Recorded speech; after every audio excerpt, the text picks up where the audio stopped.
Considerado um dos livros mais vendidos do mundo e também um dos mais lidos, a Bíblia reúne textos considerados sagrados. E setembro marca a importância desse livro, sendo marcado como o mês da Bíblia. Essa tradição se consolidou pela Igreja Católica em 1971 e a data é ligada ao dia de São Jerônimo, celebrado no final do mês de setembro. Segunda-feira próxima, nós vamos celebrar São Jerônimo. São Jerônimo foi um grande estudioso da Sagrada Escritura. E a Sagrada Escritura, ela foi escrita em hebraico e em grego.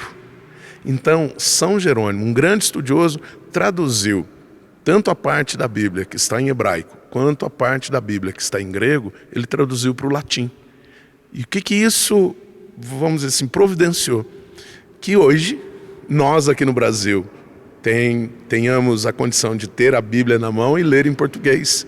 Quem está nos Estados Unidos, ler a Bíblia em inglês.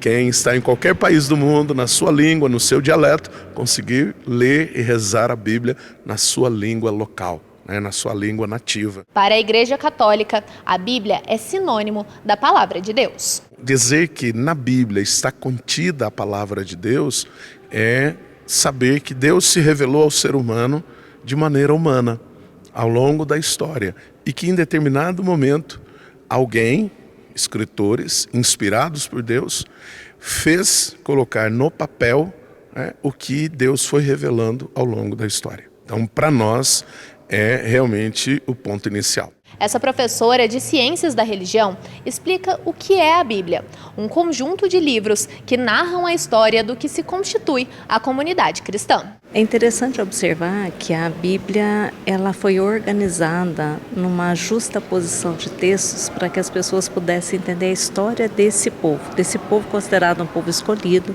que tem uma terra prometida, que vai em busca dessa terra e que também tem uma genealogia grande, que descreve o seu contexto de ocupação, reocupação dessa terra, organização, leis, que vão ordenar a vida das pessoas.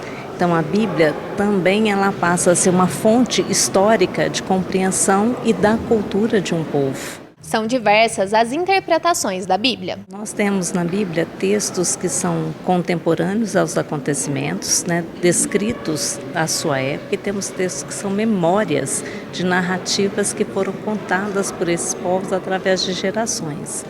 Mas a intenção da Bíblia exatamente não é, inclusive, trazer apenas informações. Ela tem uma mensagem de esperança, uma mensagem de salvação, uma mensagem que hoje é assumida por aqueles que além, como uma conduta de vida. Hoje há diversas interpretações da Bíblia, voltada para diversos intuitos, incluindo o estudo.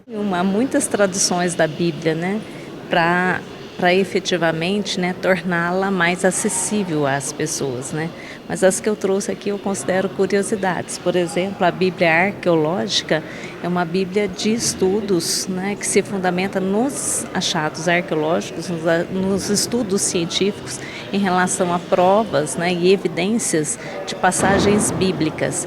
Então essa Bíblia ela traz nesse recorte aquilo que já foi encontrado. Mas com tantas interpretações, algumas curiosidades surgem. Em alguns países, a Bíblia é difícil de ser encontrada. Em vários países, o cristianismo não tem uma expressão, como se tem no Brasil, sendo considerada a maior religião do Brasil com o número de adeptos declarados, segundo o censo. Mas há países em que o cristianismo não é expressivo, como na China, por exemplo. Inclusive, não há prevalência na China de incentivo à questão religiosa, E o cristianismo, portanto, na China, ele é um percentual muito pequeno de uma população tão numerosa como aquele país, detém.